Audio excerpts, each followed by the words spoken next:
Threading your machine correctly is without a doubt the most crucial step in getting that consistent, strong stitch that you need to achieve that perfect seam.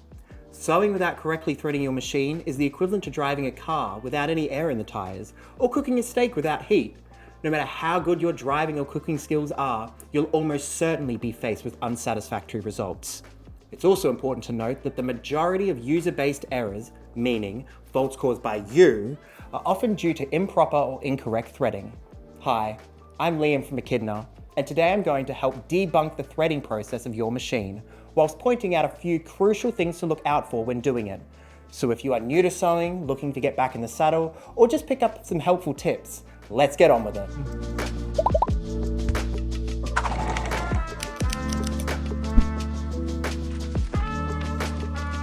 Now, before we get started, I'd first like to preface that just because your machine may look different to the one that I have here, that does not mean that this video won't be helpful or applicable to you.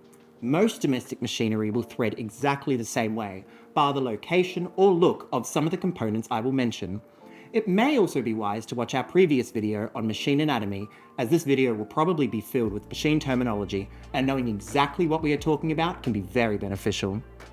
Fully threading your machine can be broken down into 4 main tasks: winding a bobbin, threading the top part of your machine, inserting the bobbin into the bobbin compartment, and bringing up the bobbin thread using the top thread.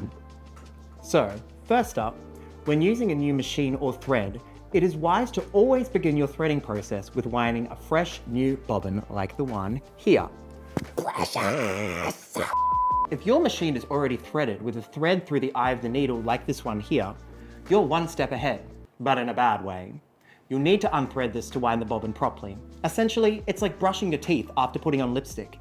There's nothing stopping you from doing it, but you're going to have to redo the first step, and you're making the whole process messy and counterproductive. If your machine is already threaded, like the one in front of me here, the correct procedure to unthread your machine is simple. Simply just cut your thread off like this, picking up your back tail, like so, and pulling your thread through the back of your machine. Psych! You never pull your thread through the back of your machine. All you're doing is pulling dust and dirt all throughout all the components of your machinery. The best way to do it, and the correct way to do it, is to grab your tail underneath your presser foot and pull the thread through your machine, like so. Now, to begin, we take our spool of thread and pop it onto our spool holder. We then take the tail end of our thread and follow it through the guides on our machine. Often machines will come with little arrows or diagrams on our machine to help communicate what exactly we need to do to be able to thread our machine. So I'm taking this here, putting it round our bobbin tension disc, and then towards where our bobbin will be sitting. Next, we take our empty bobbin and place it on top of our bobbin winding pin, just like so, matching up the little divot with our little pin that's located on our bobbin winding pin. You should hear a small click which indicates that it's on correctly. If you're somebody who has a bobbin that has little holes in it like this, or even a single hole just like this, you actually have the ability to wind a bobbin a lot simpler than the way that I'm going to show you. But that simple way also comes with a lot of room for errors and little mistakes that can actually mess up how your machine works. So I'm going to be showing you a surefire way to make sure that your bobbin winds correctly, winds tightly, and amazingly every single time. So for this bobbin winding procedure, what I first do is I take the tail end of my thread and wrap it around the back of the bobbin 3 times going clockwise. I then take the middle part of my thread and wrap it around the same but in the opposite direction, going anti-clockwise. This creates a little bit of tension and sort of like a tie on our bobbin, so that as we start to spin it, it doesn't become unraveled or start spinning on the spot. Moving on, we simply push our bobbin towards our bobbin stopper to activate the bobbin winder. You should feel it slip into place and hear an audible clunk. Now, before we put our pedal to the metal, an important thing to note is that on some mechanical machines, a further step may be required where you pull the hand wheel out of fraction to trigger the deactivation of the needle. If your machine's hand wheel doesn't pop out slightly when pulled, your machine may automatically disengage the needle or require you to lift your presser foot to avoid damaging your foot or feed dogs. They don't make orthotics for machines. This alpha in front of me doesn't have the deactivation component where I can pull the hand wheel out of fraction to disengage the needle. So all I have to do is lift my presser foot, put my human foot down, and let this baby spin. About 10 seconds into the winding process is probably a good time just to trim the tail of your bobbin, just so that it prevents any kind of tangling or could cause any issues with the winding process. Try and trim it as close to the bobbin as possible, but you don't have to get it right against the thread.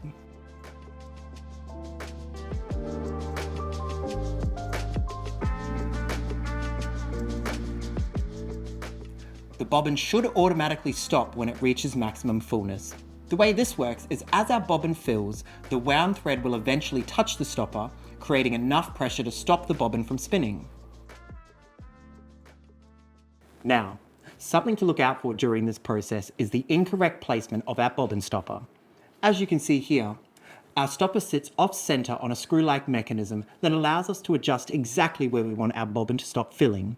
Your bobbin is perfectly filled if your bobbin stopper stops the bobbin from spinning with about 2 to 3 millimeters left of bobbin before the wound thread sits flush with the edge of our bobbin. Finally, we cut our bobbin thread like so, disengage our bobbin, and take it off our bobbin winding pin, setting it aside for just in a moment when we insert our bobbin into our machine. Now, with our bobbin threaded, we move on to threading the top of our machine, which, funnily enough, begins at the top of our machine. I love it when they make it easy like that. So, one thing to make sure of is making sure that your presser foot is raised, because the most important thing in this process is ensuring that our tension discs are disengaged here. If only it was that easy to disengage the tension in my lower back. Another thing to note is that when we're threading our machine, it's important to make sure that our take-up lever and our needle are in the highest position possible, otherwise we won't be able to successfully thread it. So the way that we do this is we take our hand wheel, turning it anti-clockwise, never clockwise, around until the little marking on our wheel sits at 12 o'clock. If your machine doesn't have this marking, it doesn't matter. As long as your take-up lever is in the highest position possible, that's usually a good indicator that you're in the right place. All right, let's begin. To start, we'll take the tail of our thread in one hand and we'll guide it through our first 2 thread guides, using our other hand to assist in guiding it through this hook-like mechanism. This may look different on your machine, but I'm sure you've got one there. We then follow our markings downwards through our tension discs. It's important to make sure that this thread is sitting between these 2 discs, as this keeps a nice tight grip on our thread and evenly feeds it through the machine. Taking a sharper U-turn than Vin Diesel, we follow the guide upwards into our take-up lever, making sure our thread goes around the hook-shaped part and sits within the head-shaped part of the lever. Ensuring our thread has been fed through this correctly is imperative to successfully threading our machine, as the take-up lever works in tandem with our needle, supplying it with the perfect amount of thread for each stitch. Missing this can lead to minor issues like thread jams, or even major ones like needle striking your bobbin case. FYI, that is a pricey fix. Now, we pull our thread downwards again towards our needle and through another thread guide located at the top of our needle holder. We then pass our thread through the eye of the needle, ensuring it's threaded front to back. If your machine's needle has the eye located on the side, you will need to thread this left to right. Also, if you're a lucky enough person to have a needle threader included in your machine, then consider visiting your manual to see exactly how it works, as this removes the pain of manually threading your needle away entirely. Finally, we pull our thread through the gap of our presser foot and out towards the back of the machine, leaving a generous amount of tail behind the foot. Now, we move on to the exciting process of inserting our bobbin into our machine. Depending on the type of machine you have, you may have a front-loading bobbin or a drop-in bobbin. Machines with a front or side-loading bobbin, just like this Alpha, usually come with the addition of a small bobbin case that helps secure the bobbin in place while the machine operates. To begin, we remove the front extension table and open up the small little hinged cover on the side, where you'll find a little compartment known as the bobbin compartment. We then remove our little bobbin case using the lever found on the side. Now, we take our bobbin and place it inside the case whilst holding onto the end of our thread. Unlike our drop-in bobbins, when we pull our thread, we want our bobbin to spin in a clockwise direction. Giving ourselves about 10 centimeters of thread, we pass the thread through the slit on the side of our bobbin and down throughout all of the grooves until we make our way around a small metal prong located on the top edge or middle of our bobbin. A lot of people like to use the lever on our bobbin case as a sort of handle to help insert the bobbin, and although this method isn't technically wrong, I personally prefer the method of using my fingers to secure the bobbin into the case. Then, load the bobbin onto the metal prong, listening out for a small clicking sound that should occur once the bobbin has been loaded properly and securely. That clicking sound occurs because the prong has passed through the lever on the back and doesn't always occur when we use our lever as a handle. Machines with a top-loading or drop-in bobbin system, like this one here, usually don't have a separate bobbin case to attach, but instead have it sitting snugly inside of our machine. This makes the whole process a smidge easier to navigate, as we simply have to drop our bobbin directly into the compartment. We start by removing our bobbin cover plate that sits directly on top of our bobbin case. This is done by using a release lever that's usually located on the side of or in front of the bobbin compartment. To ensure you're inserting the bobbin the correct way, grab your bobbin and take the thread that's wrapped around it and just ensure that it's going in an anti-clockwise direction. This is opposing to the front loading or side loading bobbins that we spoke about before. Once we've ensured that our bobbin spins in an anti-clockwise direction, we drop the bobbin into its compartment and follow the grooves along our machine to correctly thread our bobbin. This is usually communicated through engravings or markings on our needle plate. If your machine doesn't have a quick set bobbin, then all you have to do is leave the tail of your thread out to the left, pulling it slightly to ensure that it spins in an anti-clockwise direction. If your machine looks like the one below, where a small blade is down in the left-hand corner, or anywhere in this corner here, you probably have a machine that has a quick set bobbin. That means you don't have to have your tail hanging out to the left, but you just slide it around that final part of the groove, trimming off our thread using the blade, and leaving it like it is. We then take our bobbin cover and place it back on top of our bobbin case, and there.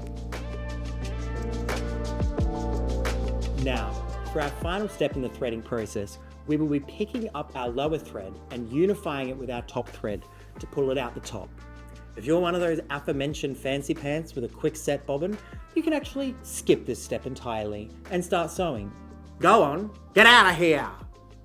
Alright, let's begin. Using our left hand, we grab a hold of the end of our top thread that we have poking out the back of our presser foot, ensuring it doesn't unthread itself and keeps a degree of tension. We then slowly turn the hand wheel anti-clockwise, always anti-clockwise, watching the needle go down and come back up to its initial highest position.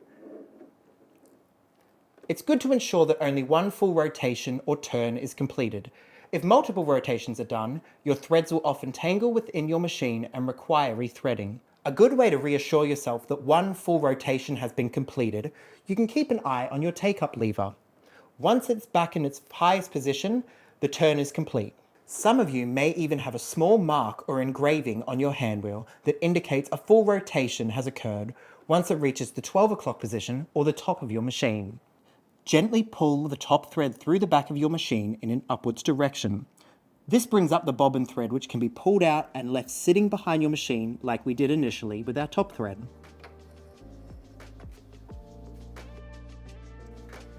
Oh hi, I didn't think you'd make it this far. Just kidding, I had faith in you the entire time. If you've reached this part of the video, congratulations! You are now the proud owner of a threaded sewing machine, and you did it all by yourself. I'm not taking the credit. And although this process can seem like a handful to begin with, once you get into the swing of things, it'll become muscle memory faster than you can even imagine. So for more beginner tutorials, tips and tricks, check out our other beginner sewer videos, or check out the website for the full array of tips or tricks regarding everything sewing. And remember, if you were confused by anything in this video, your manual is your best friend, not me. Thank you for joining me today, and I hope you had fun, learned something, and feel more confident with your machine. Until next time, bye guys.